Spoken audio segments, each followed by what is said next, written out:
Hello, everyone, and welcome to the stream. Hello, hello. Welcome Ingrid, welcome in Mini Me. Hello, hello. We are back with another ASMR reading stream, which I have been very, very excited about. I've been looking forward to this one specifically for a little while. I knew I wanted to do something special for the holiday season, so I figured, what better than to read some different holiday classics. Um, I have just a small selection with me today because I know one of them is rather long, so I may or may not end up reading the one that I had in mind. Um, but we'll save that for the end and see how we're feeling and if we feel like delving into that story together or not. Happy Festivus, happy holidays. Thank you guys. Happy holidays, Merry Christmas. It's so good to have you guys here. And I'm very, very excited to start reading. I have two physical books with me that I borrowed from work, and the rest I have online on an app on my phone that I will be reading from. Um, One of them is a collection of short stories, and I haven't actually taken the time to really thumb through it and see what's on there, but I know those are all like relatively short, only a few pages each. And then the other one that I'm saving for the end was oh, what's the name of it? Now that I'm sitting here, I'm not going to remember. A Christmas Carol by Charles Dickens. We may or may not end up reading that one, but it is quite long. So maybe, maybe not. But I know there's the other selection that has multiple short stories. Um, we will definitely be reading at least a few of them that are from there. Hi, welcome in, Chronic. Welcome in. Hello, hello. But the two physical books that I have with me include the classic poem, The Night Before Christmas, as well as The Nutcracker, which I've never actually read through The Nutcracker before, so I'm excited to see how that one goes. I know what the general premise is, but I've never actually sat and read through it. I've just seen different renditions through movies and whatnot, so I'm excited to read through that one and see how that one goes. But without further ado, we will get started with The Night Before Christmas, written by Clement Seymour.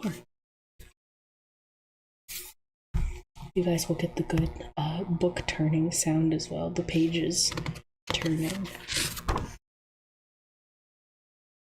The Night Before Christmas by Clement Seymour. 'Twas the night before Christmas, when all through the house not a creature was stirring, not even a mouse. The stockings were hung by the chimney with care, in hopes that St. Nicholas soon would be there. The children were nestled all snug in their beds, while visions of sugar plums danced in their heads. And Mamma in her kerchief, and I in my cap, had just settled down for a long winter's nap. When out on the lawn there arose such a clatter, I sprang from my bed to see what was the matter. Away to the window I flew like a flash, tore open the shutters, and threw up the sash. The moon on the breast of the new-fallen snow gave the luster of midday to objects below. When, what to my wondering eyes should appear, but a miniature sleigh and 8 tiny reindeer, with a little old driver so lively and quick, I knew in a moment it must be Saint Nick. More rapid than eagles his coursers they came, and he whistled and shouted and called them by name. Now Dasher, now Dancer, now Prancer and Vixen, on Comet, on Cupid, on Donner and Blitzen, to the top of the porch, to the top of the wall, now dash away, dash away, dash away all. As dry leaves that before the wild hurricane fly, when they meet with an obstacle, mount to the sky, So up to the housetop the coursers they flew, with the sleigh full of toys, and St. Nicholas too. And then in a twinkling I heard on the roof the prancing and pawing of each little hoof. As I drew in my head and was turning around, down the chimney St. Nicholas came with a bound. He was dressed all in fur from his head to his foot, and his clothes were all tarnished with ashes and soot. A bundle of toys he had flung on his back, and he looked like a peddler just opening his pack. His eyes, how they twinkled, his dimples, how merry, his cheeks were like roses, his nose like a cherry. His droll little mouth was drawn up like a bow, and the beard of his chin was as white as the snow. He had a broad face and a little round belly that shook when he laughed like a bowl full of jelly. He was chubby and plump, a right jolly old elf, and I laughed when I saw him in spite of myself. A wink of his eye and a twist of his head soon gave me to know I had nothing to dread. He spoke not a word but went straight to his work and filled all the stockings, then turned with a jerk, and laying his finger aside of his nose, and giving a nod, up the chimney he rose. He sprang to his sleigh, to his team gave a whistle, and away they all flew like the down of a thistle. But I heard him exclaim, ere he drove out of sight, "Merry Christmas to all, and to all a good night."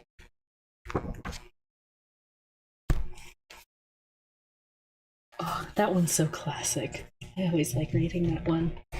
Just fills me with joy. Hello, Jude. Welcome in, Rika. Hello. Welcome in. Here, I need to grab a sip of water before we move to the next one. I actually need to adjust a little bit before we move to the next one. Hold on.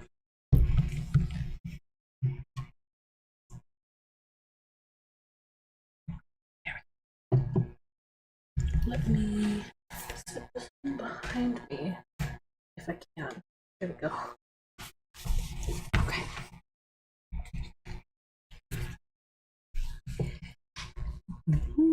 All right. The next story that we will read is The Nutcracker by E.T.A. Hoffman. And this one specifically that I borrowed is illustrated by Lisbeth Zwerger. Again, I've never actually read through The Nutcracker, so I'm excited to read through this one. Let's see.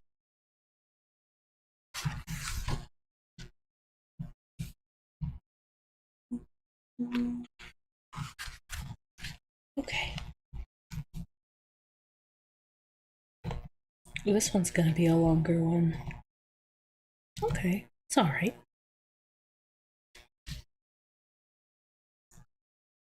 I guess these go in chapters? I don't know if you'd necessarily call them chapters, but they're sections, I'd say. Well, I'll just call them chapters for the sake of this. Chapter 1, The Presents. Christmas Eve was here at last. Little Mary Stallwum and her brother, Fritz, had been waiting for hours in the dimly lit room next to the sitting room. What presents would they find waiting for them under the tree this year? Marie's doll, Trudy, badly needed a new dress, and at last the time had come. Lovely soft music reached the children's ears, and they felt as if wings were fluttering in the air around them. There was no doubt about it. The Christ child had just flown past. Then, ting-a-ling, ting-a-ling, the big double doors opened. The bright light from the sitting room shone in the children's eyes. Dazed, they hesitated in the doorway for a moment, and then ran to the Christmas tree. "Oh, oh, oh!" Marie kept crying, and Fritz jumped with joy. What fine presents they had! Marie found a doll's tea set and a new doll, and immediately decided to call her Clara. Fritz was delighted with his brightly painted toy soldiers. Both children had presents of picture books and sugar candy, and there was a wonderful mechanical toy made by their godfather, Counselor Drosselmeyer himself. He gave them one every year. This time it was a magnificent castle with a tiny chandelier hanging in it. burning real candles, and a little doll was waving from one window. But you couldn't really play with the castle, so Fritz soon lined up his soldiers on parade while Marie went on looking at all of her own presents. Suddenly, she saw the figure of a little man under the tree. He wasn't very showy, so she had missed seeing him before. His head was almost as big as his spindly body, which made him look rather odd, but to make up for that, he wore a pretty little coat and had a beautiful white beard. There was a kind, friendly expression in his pale green eyes. "Oh," said Marie, "who is that dear little man?"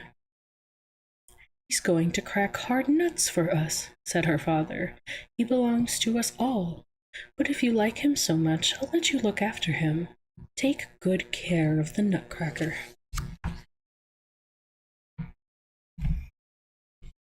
Jesus Christ, my fire alarm just went off. Oh no, God.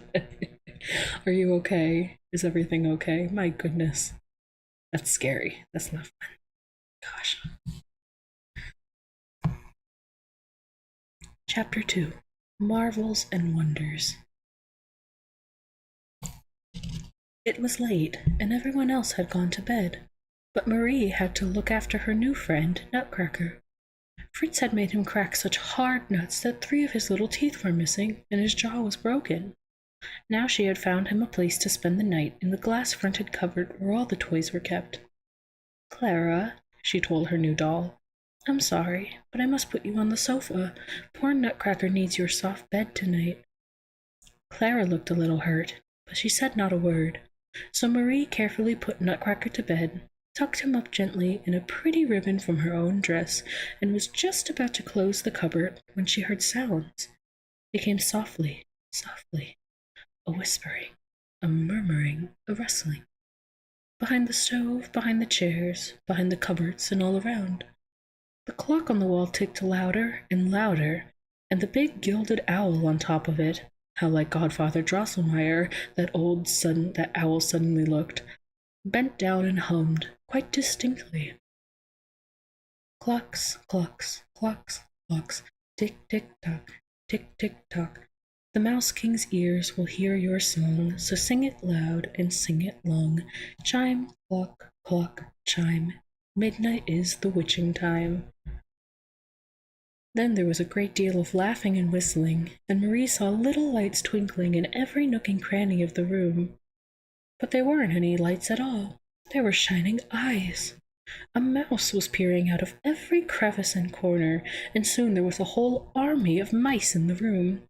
They looked sweet, Marie thought, until suddenly, right in front of her, the floor opened up with a loud creak. Sand and earth flew in all directions, and a mouse with 7 heads, wearing 7 crowns, appeared. The 7-headed mouse squeaked 3 times, and then the whole army marched against the glass-fronted cupboard. In her fright, Marie put her arm through one of the glass panes. There was a tinkling sound, and she felt a sharp pain in her arm. At least the noise had scared the mice away. But what was happening now? A light came on in the cupboard behind Marie, and there was a great deal of noise. The toy chimney sweeps, the zither players, a drummer boy, and many other dolls were running up and down, waving their arms about. And Marie clearly heard Nutcracker's voice call, "Dear friends and brothers, will you stand by me in battle against the mice?" I didn't know this was how it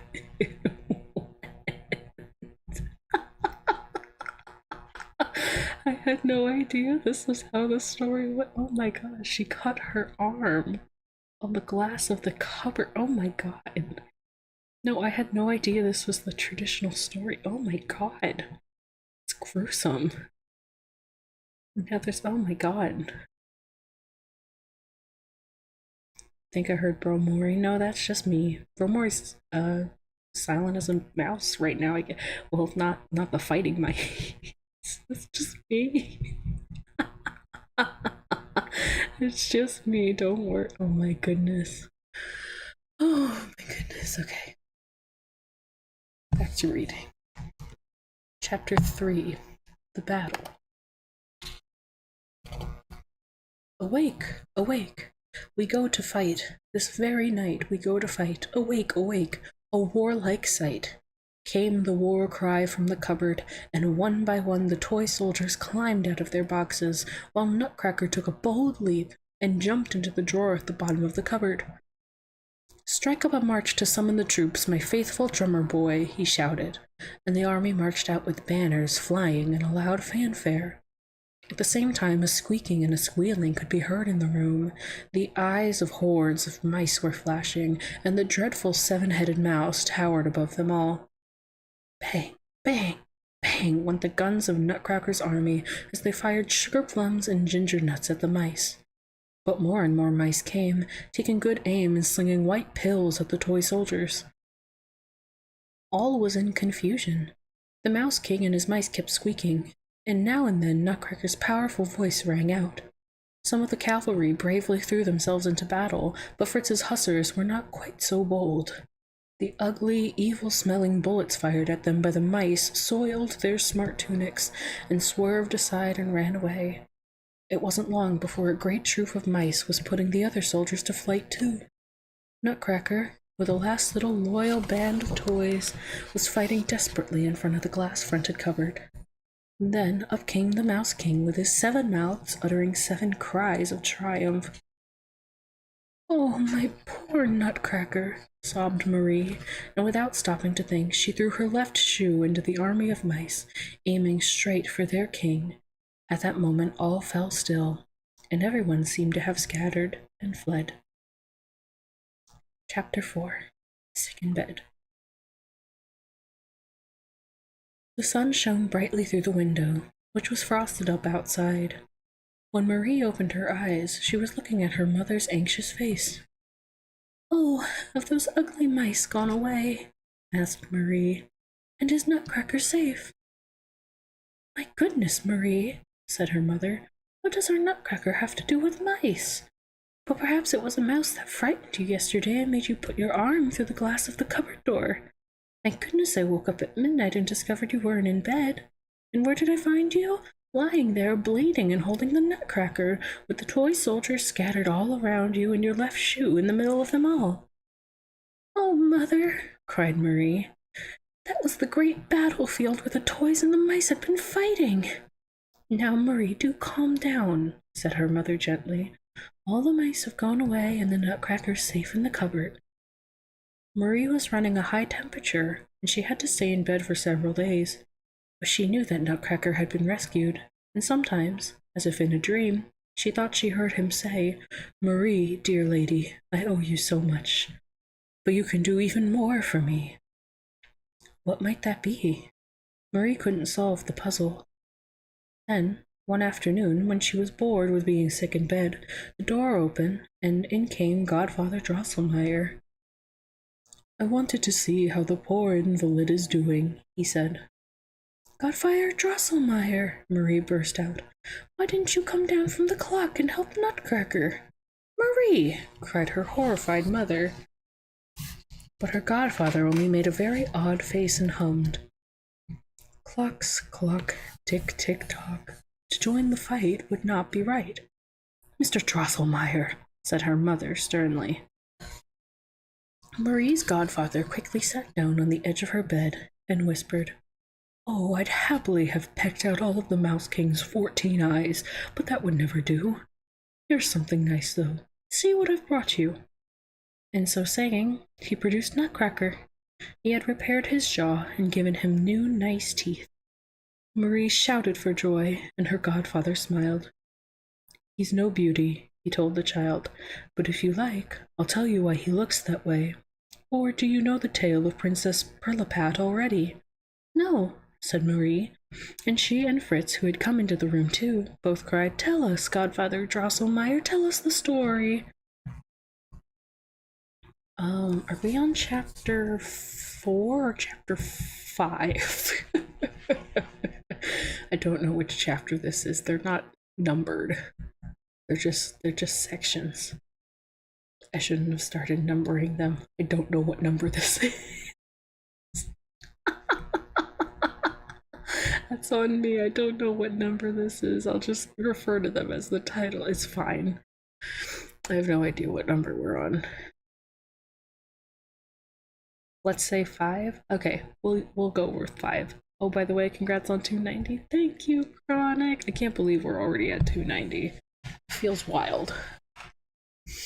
Oh gosh, okay. Yeah, let's say 5. Okay.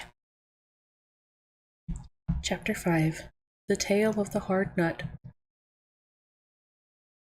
When Princess Pirlipat came into the world, her father, the king, was beside himself with joy. Hooray! He kept crying. Did anyone ever see anything lovelier than my little Pirlipatty? And all the ministers, generals, and high-ranking officers agreed with him. It was a fact that there had never been a prettier child than Princess Pirlipat. Her little face might have been woven of silk as white as a lily and as red as a rose. Her eyes were sparkling azure blue, and her hair was like curly gold thread. Furthermore, Pirlipat had come into the world complete with 2 rows of pearly little teeth, and 2 hours after she was born, she bit the Lord Chancellor with them. Everyone was happy, except for the Queen, who seemed anxious and uneasy. She had the child carefully guarded, and 6 ladies-in-waiting had to sit in her room at night, each with a cat on her lap. No one knew why, but I am about to tell you. It so happened that a little while before the baby's birth, a great feast of sausages had been held at the court of Pirlipat's father. The king loved nothing more than sausages, so the queen herself presided over the golden pan in which they were cooking. When she came to the most important part of the sausage making, frying the bacon, a tiny little whisper of a voice was heard. "Give me some bacon, sister. I want to join the feast. I'm a queen myself." The queen knew who the speaker was at once. Mistress Mousie, who claimed to be the ruler of the land of Mousolia. The queen was happy to oblige her, but no sooner had she offered her a little bacon than up scurried Mistress Mousie's whole huge family, including her 7 big, bad sons, and they all wanted to share in the banquet. The mistress of ceremonies shooed the gang of mice away, but too late. "Not enough bacon," said the king when he sat down to eat his sausages, and the feast was quite spoiled for him. The king swore revenge, and that revenge was to be taken by his court clockmaker Christian Elias Drosselmeyer. Yes, his name was just the same as mine. Using fried bacon as bait, the clockmaker set mouse traps to get rid of Mistress Mousie and all of her people forever. In spite of all clever Mistress Mousie's warnings, mouse after mouse came to a sad end in the traps. Mistress Mousie herself was so grief-stricken that she left her kingdom. But before turning her back on the royal court, she told the queen, "My sons are dead, so take care, Madam Queen. Take care that Queen Mousie doesn't bite your own little princess in 2. Chapter 6.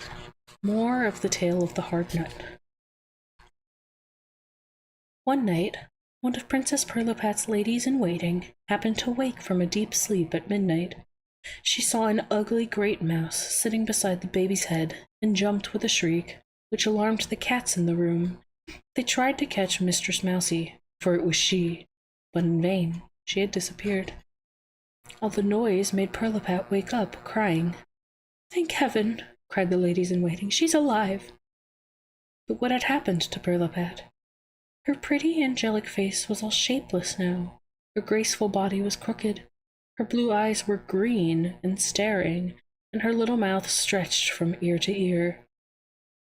The queen was ready to die of grief, and the king's room had to be lined with padded wallpaper because he kept knocking his head against the wall and wailing, "Oh, what an unhappy monarch I am!" In his misery, the king summoned the court clockmaker. "Christian Elias Drosselmeyer," he said, "for you'll remember that the court clockmaker shared my name. Cure the princess, or you must die." Drosselmeyer shed bitter tears, while the princess happily cracked nut after nut. "A nut," thought the court clockmaker. Suddenly, "that's the clue." Hadn't the princess come into the world with teeth in her head already? And since her transformation, hadn't she shown a remarkable craving for nuts? In his excitement, Drosselmeyer went to see his friend, the court astronomer, who cast the princess's horoscope. It was very complicated, for the lines of fate were tangled and difficult to decipher. But in the end, all was clear. To be as beautiful as before, the princess must eat the sweet kernel of the Krakatuk nut. Once a young man had cracked it with his own teeth and handed it to her with his eyes closed. Then he must take 7 steps backward, and only then might he be able to open his eyes again. The king was delighted. His daughter would have her beauty back. But where in the world was a Krakatuk nut to be found? Or a young man who could crack it with his teeth? For that nut had such a hard shell that a 48-pounder cannon could roll over it without cracking its shell. The queen thought of advertising for such a young man in the newspapers. The king's idea was to send the court clockmaker and the court astronomer to find the Krakatuk nut, wherever it may be. Chapter 7. The End of the Tale of the Hard Nut. Drosselmeyer and the astronomer had been journeying around the world for 15 years when they both felt very homesick all of a sudden. So they came straight back from Asia to Nuremberg, where the court clockmaker's cousin lived, a dollmaker named Christoph Zacharias Drosselmeyer. Said the dollmaker. I think I can help you. And he showed them a gilded nut that he had bought years ago at a very high price from a strange nut seller. They made haste to rub the gilding off, and underneath they clearly saw the name of the nut written in Chinese characters, saying Krakatuk. Good things seldom come singly, said the astronomer. The stars tell me that we found not only the nut, but the young man to crack it. He's your cousin's son. The cousin's son was a handsome youth who used to stand in his father's workshop, very kindly cracking nuts for the girls. You hardly noticed that he had once been a jumping jack. When news that the nut had been found became known, many young men, trusting in their strong jaws, tried to break the spell on the princess. But one after another, they found it was their teeth that broke instead. Then young Drosselmeyer presented himself. He broke the nutshell with a single crack, and handed it to the princess with his eyes closed. No sooner had she eaten the kernel than she turned into the lovely young woman of angelic beauty. To fulfill the prophecy, all young Drosselmeyer had to do now was to take 7 steps backward. He had taken 6, but at the 7th he stumbled over Mistress Mousie. And oh, what a misfortune! Now he looked just as the princess had looked before. Nutcrackers fly, squeaked the dying mouse. Soon you must die. My death will be avenged, don't doubt. My mouse king's son will pay you out. When the princess saw how young Drosselmeyer had been transformed, she was so horrified that the man who had saved her was banished from her court, along with his 2 companions. The stars had failed to tell the astronomer about that, but he cast a new horoscope and discovered that young Drosselmeyer would be prince and then king someday. That is, if he could defeat Mistress Mousie's 7-headed son and win the love of a lady in spite of his odd looks. There, dear children, Godfather Drosselmeyer ended his story. Now you know why people so often say, that was a hard nut to crack, and why nutcrackers are so ugly.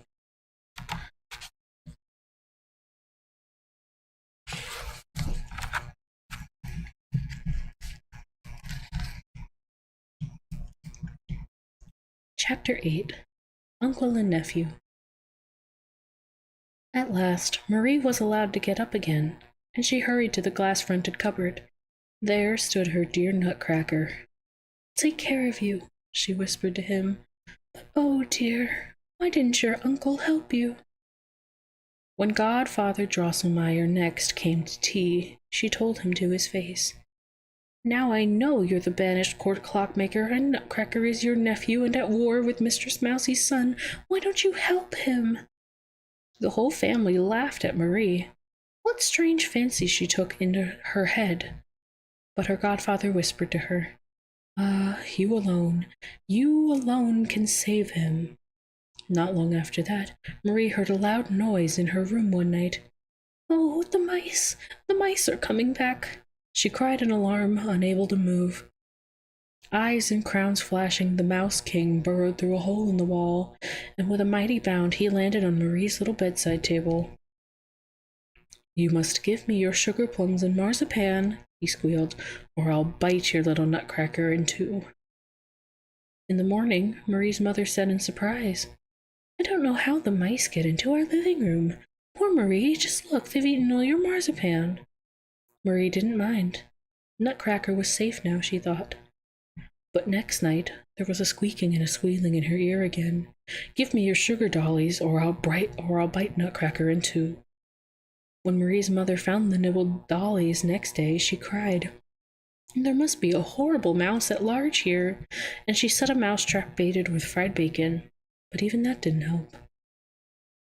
The next night, Marie heard squealing again. Hand them over. Your books and your dress, I must have them. Oh, yes. If you will not let them go, I'll bite Nutcracker in two. Oh, dear me, wailed Marie next morning. What am I to do? She went to the glass-fronted cupboard and took out Nutcracker. In her arms he began to get warm and to move. A sword, he whispered creakily. A sword. Marie jumped for joy. At last she knew how to help him. She borrowed a sword from Fritz's soldiers. She could hardly sleep next night, she was so anxious. There was a lot of noise outside, then a squeak, and then came a knock at the door. Dear Miss Stahlbaum, she heard a voice outside call. Good news! The wicked Mouse King is defeated! It sounded just like young Mr. Drosselmeyer, but when the door opened, it was Nutcracker who entered and gave Marie 7 little golden crowns. Chapter 9. Victory. Only your help, said Nutcracker, gave me courage and strength for the battle. As a way of thanking you, I'd like to show you some wonderful things. Will you follow me? I will certainly go with you, said Marie, but it mustn't be far, and it mustn't take long, because I haven't had my night's sleep yet. In that case, he replied, I'll choose the nearest way, although it's a little difficult. He led Marie over the massive old wardrobe in the hall of the house. The door of the wardrobe was open, and Nutcracker clambered nimbly up the ornamental carving. Once he had scaled the wardrobe, he pulled a tassel, and a pretty little stairway came down through the sleeve of Father's overcoat. Just keep climbing up, dear young lady, said Nutcracker. Marie did as she said. No sooner had she emerged from the top of the sleeve than bright light shone in her face, and she found she was standing in a wonderfully fragrant meadow full of sparkling precious stones. This is Rock Candy Meadow, said Nutcracker. Together they went through a gateway made of almonds and raisins, with a gallery above it where 6 little monkeys in red jackets were playing music. To the sound of their beautiful tunes, Nutcracker and Marie went on to a little wood with wonderful scents wafting out of it. Chapter 10. The Land of Toys. Golden fruit hung from bright branches in the wood, shining and sparkling among the leaves. The trees had decked themselves out with ribbons and bunches of flowers, like merry wedding guests and bridesmaids, and at every breath of wind there was a rustling in the branches and leaves, and tinsel crackled and crinkled with a cheerful musical sound. Oh, it's lovely, cried Marie, delighted. We are in Christmas Wood, said Nutcracker. Can we stay here for a little while? Asked Marie. Nutcracker clapped his hands, and immediately along came a number of shepherds and shepherdesses, hunters and huntresses. They were so white and delicate that they might have been made of pure sugar. Marie sat in an armchair to watch them perform a beautiful ballet. After the dancing, they went on past Orange Brook, which smelled delicious, past Lemonade Cascade, and finally along the slow-flowing Honey River. Picturesque gingerbread village lay on its banks. They walked through a little town of bright, translucent houses made of sugar candy, and beyond it they came to Rose Lake, where silver waves splashed melodiously. Oh, how lovely, cried Marie.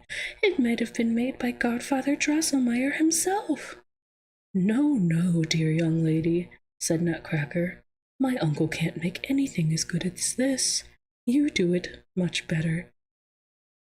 He clapped his hands, and two boats in the shape of shells drawn by dolphins came toward them. They glided gently across the lake in the shell-shaped boats.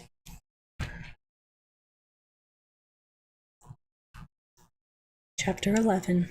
The Capital City. What a sight met Marie's eyes on the opposite bank, and how can I describe it to you? Beyond glittering bushes and magnificent beds of flowers rose the capital city, with walls and towers in wonderful hues. And as for the shapes of the houses, nothing like them was to be seen anywhere else on earth. They were so unusual. As they passed through the city gate, the soldiers presented arms. "Welcome, dear prince," they cried. "Welcome to Candy City." Marie was surprised to find that Nutcracker was a prince here, and even more surprised by the happy chatter, the rejoicing and laughter in all the streets. "Dear young lady," explained Nutcracker, "this is nothing unusual. Candy City is a merry town. It's like this every day." Suddenly, a dignified man made his way through the crowd. "Confectioner! Confectioner!" he kept shouting, and at once the noise died down a little. "What was that about?" asked Marie. "Confectioner is the name of an unknown but terrible power. It can make the people of Candy City into anything it likes. It and Giant Sweet Tooth are the only threat to our city." Suddenly, Marie and Nutcracker were standing in front of a castle bathed in glowing pink light with hundreds of fantastic turrets. "This is Marzipan Castle," said Nutcracker, leading Marie through the entrance. Inside, 4 princesses in beautiful dresses were waiting for Nutcracker. "How have you been?" they asked as they welcomed their brother. Nutcracker took Marie's hand. "This," he said, "is Miss Marie Stahlbaum, who saved my life. If she hadn't thrown her shoe and then found me a sword, the terrible Mouse King would have bitten me in two." As he told the whole story from the beginning, the toy soldiers in the battle, the Mouse King's blackmail of Marie, and her brave defiance. But the more he talked, the further away his voice seemed to be. It seemed to Marie as if faint veils of mist were rising, and the princesses and the Nutcracker were dissolving into the mist. A strange singing and whirring and humming was heard, and as if on rolling waves Marie rose higher and higher and higher. Chapter 12. The End. Marie fell from a great height. Then she was lying in her bed in broad daylight, and there stood her mother saying, "How can anyone sleep so long?"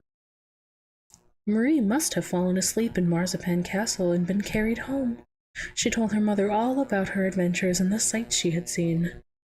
"Marie," said her mother, "you've had a lovely long dream. But now put it out of your head, look." And she went over to the glass-fronted cupboard. "There's your beloved Nutcracker, and he can't move." No one would believe Marie's stories, but the pictures of the wonderful fairy kingdom remained vivid in her mind, and she kept looking dreamily at the glass-fronted cupboard. "Oh, dear Mr. Drosselmeyer," she said one day, "if only you were really alive, I wouldn't scorn you as Princess Pirlipat did. Never mind whether you were ugly or not." At that moment, there was such a bang and a jolt that Marie fainted away and fell off her chair. When she came to, she heard her mother calling, "Marie, we have visitors." There stood her godfather, and behind him, a handsome young man in a red and gold coat, his nephew from Nuremberg. He showed how well brought up he was by bringing pretty presents, a sword for Fritz, and for Marie sugar dolls just like those that the Mouse King had nibbled. And at dinner he cracked nuts for everyone. Crack! And the nutshells were open. After dinner, he asked Marie to show him the glass-fronted cupboard. "Most excellent, Miss Stahlbaum," he said, falling on his knees before her. "The moment you said you wouldn't scorn me like mean-minded Princess Pirlipat, I returned to my old shape. Dear young lady, give me your hand and make me happy. Share my crown and kingdom and come to Marzipan Castle with me.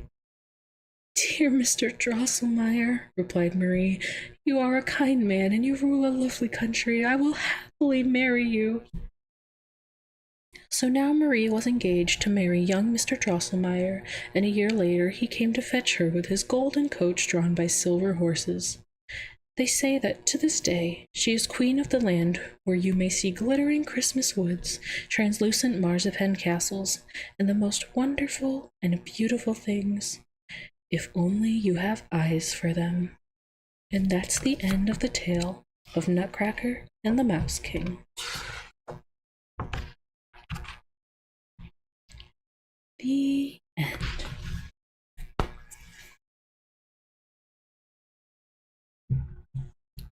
That was really nice. I really enjoyed that. I don't know what I was expecting, but it certainly wasn't that. I liked it a lot, though. I'm glad that I got to read that one with you guys. If you would pardon me for just a little while, I need to use the restroom. So give me a moment. I'll turn on some music so you guys aren't just alone in here. And I will be right back.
Okay, I'm back.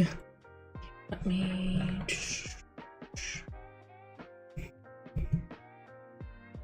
No, does that not work? I have to fix that. My one hotkey's not working. It's okay though. Okay. Music go bye-bye for right now. Go. Okay. Yeah, that was my first time reading through the Nutcracker, and I wasn't sure how the actual story went, but I'm glad that we got to read through it. Funny enough,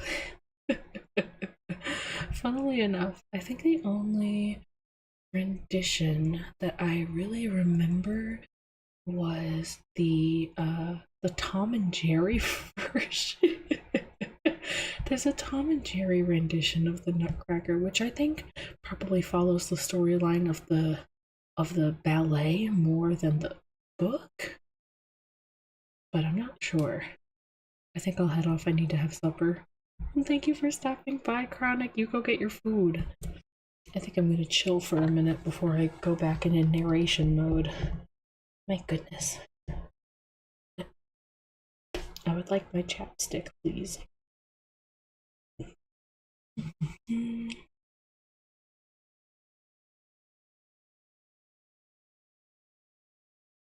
That's better.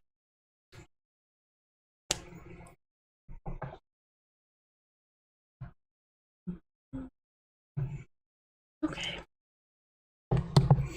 So now the rest of the stories that I have are on my phone. Let's see. Don't manage.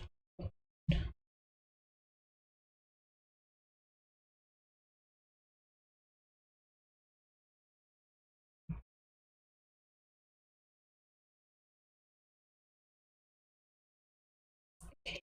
All of these are just like a couple pages long.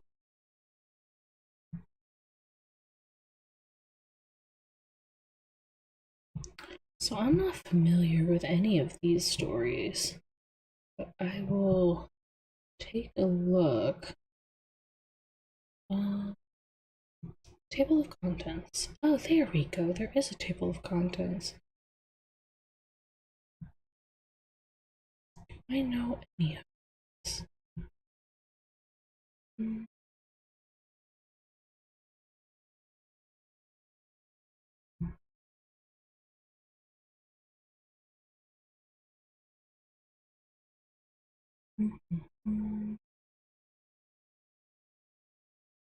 I don't think I know any of these stories. That's okay.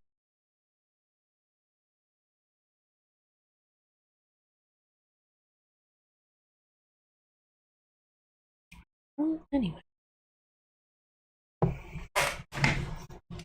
So these ones will all definitely be new to me, and most likely also new to you because I've never heard of any of these before.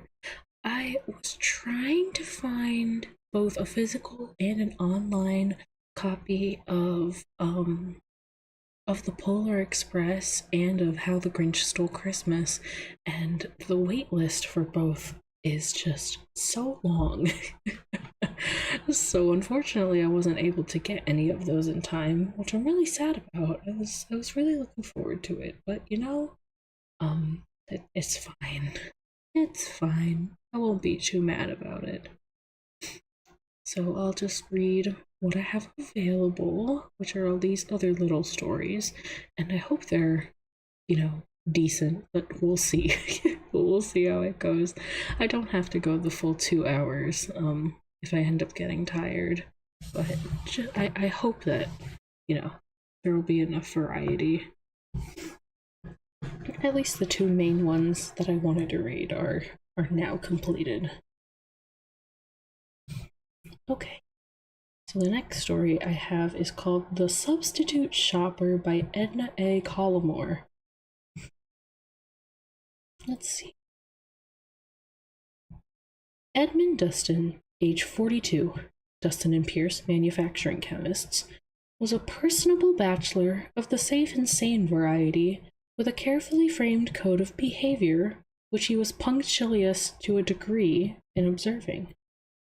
The code demanded, among other sacrifices, that each Christmas he journey from New York to a small New England town which a less polite person might have comprehensively described as a beastly hole, and there partake of a Christmas dinner that was festive only in intention, and exchange holiday greetings with a score or more of suffering kinsfolk.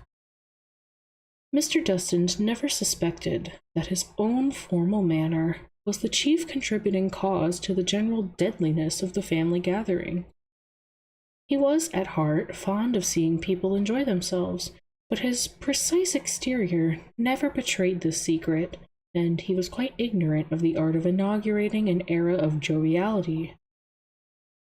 Other members of the clan, holding Edmund's financial and moral solidity in deep respect, felt compelled to comport themselves in his presence with unusual discretion, lest Edmund be shocked or distressed, and to the most unnatural quiet and decorum they condemned their offspring. As a preliminary to his annual excursion, Mr. Dustin was in the habit of devoting December 14th, a date he had arbitrarily selected as appropriate, to a shopping expedition, that he might provide himself with a supply of neat parcels containing suitable and singularly uninteresting presents. When he discovered on the 13th of December that his business affairs demanded that he proceed immediately to Atlanta and remain there till the 21st, a rearrangement of his schedule seemed inevitable. I should not wish to rush madly about trying to make numerous Christmas purchases before train time, meditated Mr. Dustin, nor do I think it proper to leave the matter until my return. As for shopping outside of New York, that may be done, but is contrary to my inclination and habits. I must delegate some suitable person to attend to this shopping for me. Mr. Dustin's further meditations developed the idea that the suitable person was one James Keene, an obscure chemist in Mr. Dustin's employ, who owed his position to the fact that he was born and bred in the very town whither Mr. Dustin journeyed for the Christmas festivities. Yes, James Keene knew all the members of the Dustin clan, ages, manners of life, appropriate incomes, and moreover, he would perform his task with the extremely painstaking conscientiousness that was his most notable characteristic. Mr. Dustin wrote a list of names and addresses, annotated it with conservative suggestions, placed it in an envelope with a sum of money large enough to satisfy his generous, though not extravagant instincts, and then wrote a brief note asking his stenographer to give the envelope to Jas, or to James? It says Jas Keene. Sorry to break the immersion. To Jas Keene, with the request that he attend to Mr. Dustin's Christmas shopping and send the gifts to the recipients in due season. In the employ of Mr. Dustin was another person named Keene, a vivid, vibrant office boy, answering to the baptismal name of Joseph. Although he was Mr. James Keene's nephew, he did not resemble him in the least. He differed from him widely with ideals, taste, and experience. To put it briefly, he was a horse of quite another color. Mr. Dustin's stenographer had never made the acquaintance of the quiet and obscure Mr. James Keene, but with Joseph Keene he was always very much in evidence. She was entirely familiar. Jas, said Mr. Dustin's careful writing. Jas is a mistake. He meant Joss, concluded the stenographer, a most indefensible conclusion. Joseph Keene accepted the commission with delight. He loved to spend money. He fancied his own taste extremely. He padded the roll of bills and set forth with the purpose of getting the money's worth to the uttermost penny in color, glitter, and show. The list was long. It began, Mrs. Sarah Dustin, books. Mrs. Dustin was 91. Her grandson was in the habit of providing her with beautifully bound volumes of religious platitudes. Joseph Keene's literary tendencies never had taken that direction. He selected books by the simple method of examining the frontispiece. Simple love clinches he discarded in favor of illustrating promising, vigorous, and unceasing action. Mrs. Alfred Dustin, something in crystal. Joseph allowed the clerk to choose some handsome liquor glasses before he needed to devote a great deal of time to the next item, Alfred Dunstan, classic Victor records. Joseph interpreted classic to mean classy. John Dustin, slippers and socks. Violet silk hose and up-to-the-minute dancing pumps made Joseph sigh in ecstasy. Paul Dunstan, cravats. Joseph wallowed in color. Through the long list he sailed gaily, jubilant with success. He bought 2 pictures that did not lack punch, whatever else they may have lacked. He bought feminine trinkets galore. A green and yellow parasol with a gold and purple parrot on the handle was one triumph. A gold cigarette case, which he ordered engraved and filled with monogrammed cigarettes, was another. At the end of the list came Mrs. Marian Andrews, flowers. Perhaps by this time Joseph's color hunger had been surfeited, and so the sight of hundreds of bloated, top-heavy red roses caused a slight nausea. At any rate, he ordered from the florist's display a whole bush of delicate, fragrant white lilacs for the last-named recipient of Mr. Dustin's bounty. The anteprandial gathering of the Dustin clan was marked by a vivacious questioning and conjecture as to the probable cause of the psychological change in Mr. Edmund Dustin. "Dance mad, that's what he is," volunteered Uncle Alfred, the host. "He sent me some of the snappiest new records you ever heard. We'll put back the rugs tonight and give him a tryout. I don't believe he's half so stiff as you folks always made out." "Sure thing. Look at my purple silk socks and gassy pumps," corroborated old Uncle John, proudly extending his nether limbs for public inspection. "I didn't suppose he remembered that I could shake a leg with any of them 22 years ago. They said nobody in New York is too old to dance, and by gum, I'll show 'em tonight that I ain't either."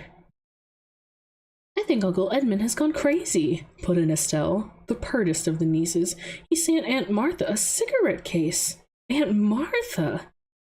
"That's hardly any reason why you should doubt his sanity," remarked Martha coldly. "In fact, I consider this the most thoughtful gift he's ever given me. He remembers how I'm obliged to smoke Quebec cigarettes on account of my asthma. There were some others in the case. I imagine the proprietor of the shop put them in to make it look complete. For my part, I think it's much more neat and proper to keep cigarettes in a real case than in a candy box under the bureau." She spoke with silencing distinctness. "He sent me a lovely little set of crystal glasses just for grape juice," said Mrs. Alfred Dunstan.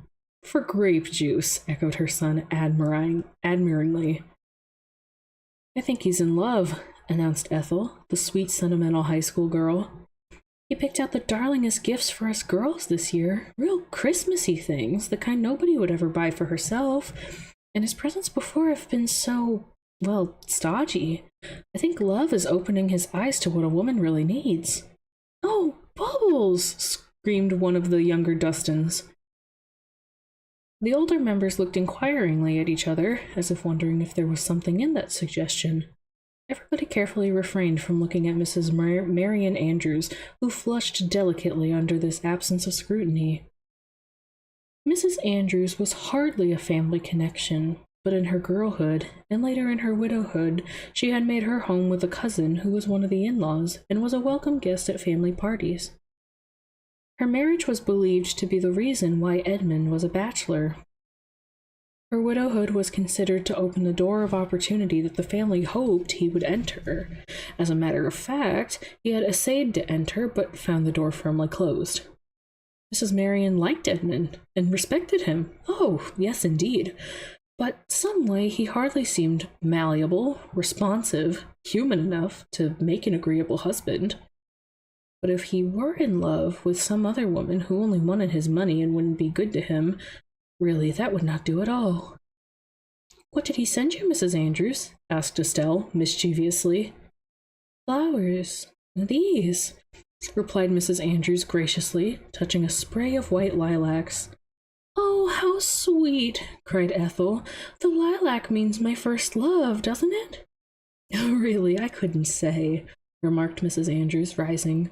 "Let's put on a record while we're waiting for the others." for there are occasions when one must do something. They did try one. The hilarious music filled the hall as Mr. Edmund Dunstan entered. How unusually gay they sound, he thought.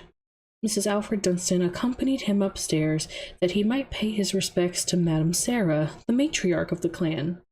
Madame was absorbed in a book. She kept her fingers in the place as she greeted her grandson. "I can hardly tear myself away from your gift," she exclaimed. "Every one of those books is so interesting looking. This reminds me of one I was very fond of in my youth, The Mysteries of Udolpho.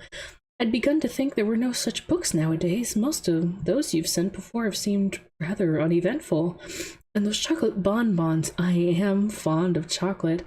I know old ladies are supposed to prefer peppermint, a flavor I detest.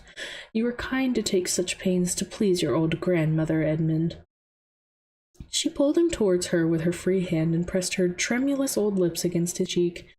He left her room with a mist before his eyes and a large question mark protruding from his skull. A bevy of laughing girls and boys surrounded him. "Oh, Uncle Edmund, my parasol is a love! And my vanity bag! Those cravats are corking, notice this one. Sportiest pictures I ever saw, I'm crazy about them. Oh, can you teach us the dance that goes with that last record we played?" In this new atmosphere of youthful appreciation, Mr. Edmund Dunstan visibly expanded. Though his brain now bristled with question marks at the sight of the remarkable array of Mauritius atrocities he was said to have presented, his tongue betrayed him not. He bided his time. "Uncle Edmund," whispered Ethel, twining her arm to his to hold him back from the others as they passed along the hall. "I had to tell Mrs. Andrews what those white lilacs meant that you sent her." "Indeed," said the stupefied Edmund. "I think it's the sweetest kind of proposal I ever heard of, sending her the flower that means my first love. But it would have spoiled everything if she hadn't understood, so I told her." "And what did she say?" he murmured. "Nothing. But I caught her in the library looking up the language of flowers in a dictionary to see if I was right. She blushed like anything when she saw me." "Indeed," said Edmund again. At this moment they were at the arched doorway of the old-fashioned parlor, and, catching a glimpse of the mistletoe over his head, he absent-mindedly kissed his silly little niece. The road downhill is known to be excessively slippery. Soon after he caught and kissed Aunt Martha, the house was filled with astounding hilarity. Later in the evening, in a secluded corner, he dared to touch a spray of lilacs and looked into the beautiful eyes of Mrs. Marian Andrews. "You seem a different man this evening," she said with an averted gaze. "But the same loyal love you've always known," whispered Mr. Dunstan, a trifle awkwardly. Then he gasped with delight. The lady had lifted to her smiling lips a bit of lilac bloom. Although it was perfectly indefensible for a stenographer to suppose that Mr. Dunstan would write Jas when he meant Joss, the error did not cause a poor working girl to lose her position. That was very sweet. Oh, I like that one. That one was really cute. I really like that one. Oh. Oh. I didn't know what to expect, but that was really, really cute. That was sweet. I like that one. I like that one a lot. No wonder I got confused at the Jas bit, because that is the bit. That was the whole bit. Oh my gosh. No, I love that. It's miscommunication, but in the best way. Oh gosh. I think I might read just one more and then call it a night, because my spine is hurting a little bit. Yeah, I'll just do this one.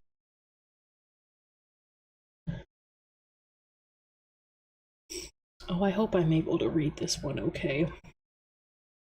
Excuse me. Okay. Last story that I'll read is titled Can't See the Tree for the Forest by Scotty Make Bear. Beorh.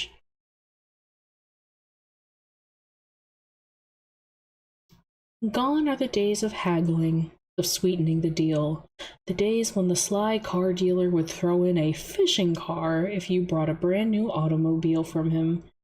In this day and time, savvy is the word, and no other. When you're getting that beloved Christmas tree, you have to be quicker, smoother, and harder than these quick, smooth, and hard men selling happy holidays to you at a set price, set just as you step out of your vehicle.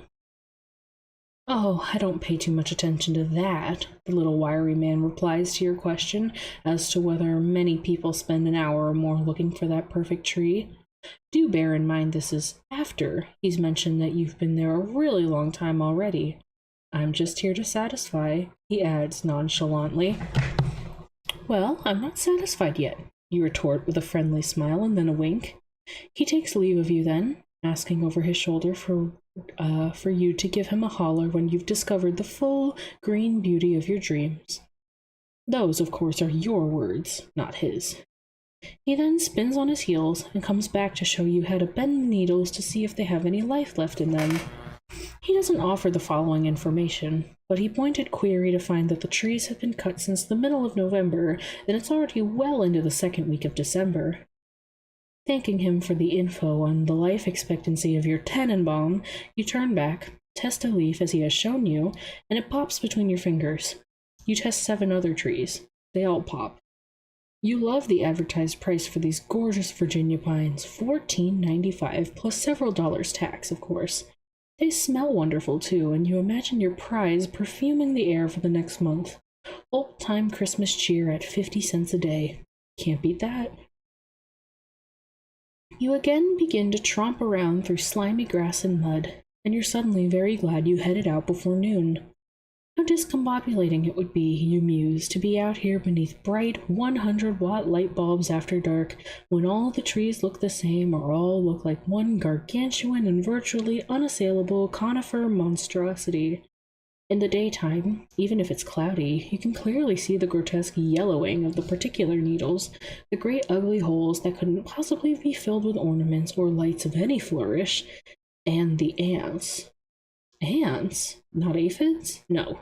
Well, there are aphids on some trees. Your tree last year had a few here and there, but a spritz or 2 of the old anti-aphid fluid got rid of them for the most part, and you were happy. But this year, there's been lots of rain. Torrents, actually, and the temperature outside at Clement's 72 degrees Fahrenheit isn't exactly Christmas weather. Let's pull this one for you, the man says unexpectedly as he yanks a tree you've been eyeing away from its heavy wire holder. You'll be out here all day if we don't. You go along with it, deciding the guy isn't trying to be rude. The tree looks pretty good, but you look closer after he dragged it to the cutting table where he will quickly square with a chainsaw. In the nick of time, you spy a whole colony of fire ants coursing up and down the bark. The man sees your anguish. Here, he offers as he manhandles your baby back off the table and proceeds to bang its trunk into the asphalt 5, 6, 7 times with brutish force. There, he says with an air of accomplishment. Got rid of 90% of them right here. Ha! We gotta get us some bug spray out here, another worker mentions as he walks by. You watch the parking lot turn a golden brown and then begin to sort of undulate.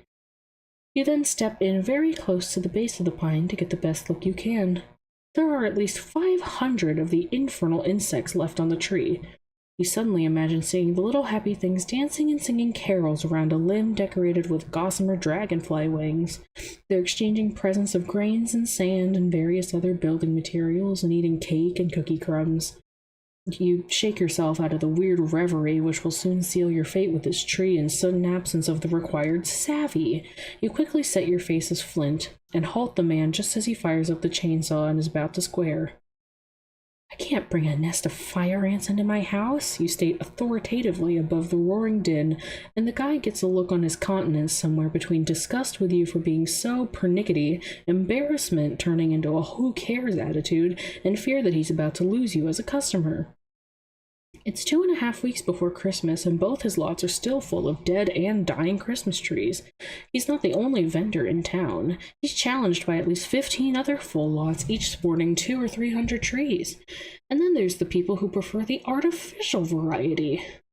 You don't care for this crew as much as you did for the lone backwoods fellow last year, who, when you asked him where the trees had been cut, he answered, "Oh, all about the same time." "But when were they cut?" you rephrased, thinking he misunderstood you. "Well, all about the same day," he muttered. You had paused and felt an amused smile break over your lips, which you tried to hide in order to not make him feel so belittled. So, you pressed him. "What date were they cut?" Townsgiven, he muddled. What was that?" "Oh, about, Thanksgiving," he restated as he dropped his head and turned away. "Anyway, this year you've looked thoroughly over their first lot and the trees all seem to be dying. You've ambled over their other lot and the trees all seem to be dying. You roam around in that one for an extended amount of time, and that's where you nearly buy the portable ant bed. You're not hungry, but you're losing energy nonetheless, so in desperation, you wander back over to the first lot, the one you left because for a second there, you got to where you couldn't see the trees for the forest. You're back now, and these beauties have either just been placed there in your absence or in far better condition than the graveyard you've just exited.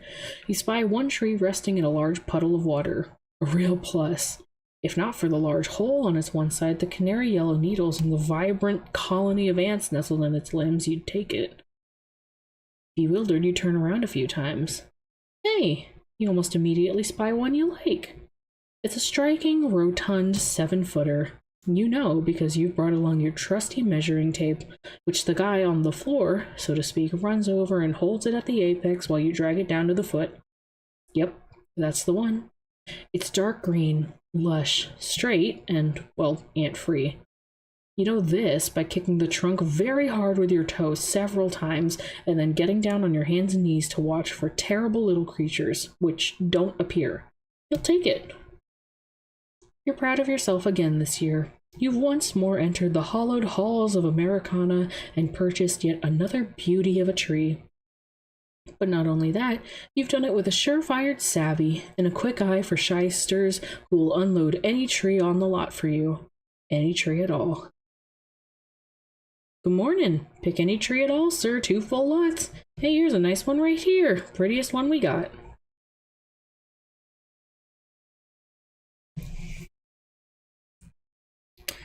For anybody in chat who buys live trees, would you guys consider that to be accurate? Is that an accurate representation of the tree buying experience? You have to make sure there are no yellow needles, it's the right height, that it's not just, a corpse of a tree. It's not riddled with fire ants, any of that kind of stuff. See, I don't have to worry about that kind of stuff because I have an artificial tree. And that's just what we use. Yeah, that sounds pretty accurate. Okay. Always some salesperson knobhead. Yeah, and then, they grow all those trees, they're trying to sell them.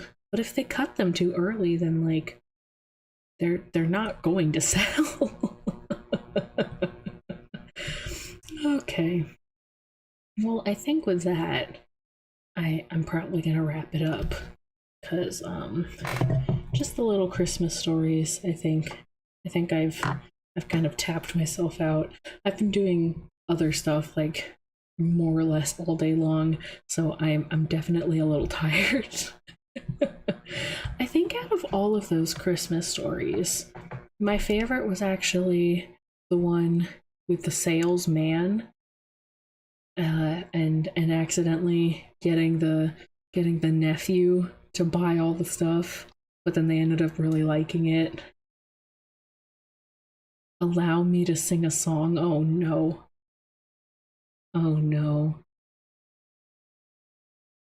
Jingle bells, Batman smell, Robin laid an egg. The Batmobile lost its wheel and Joker got away. Not Uncle Ben.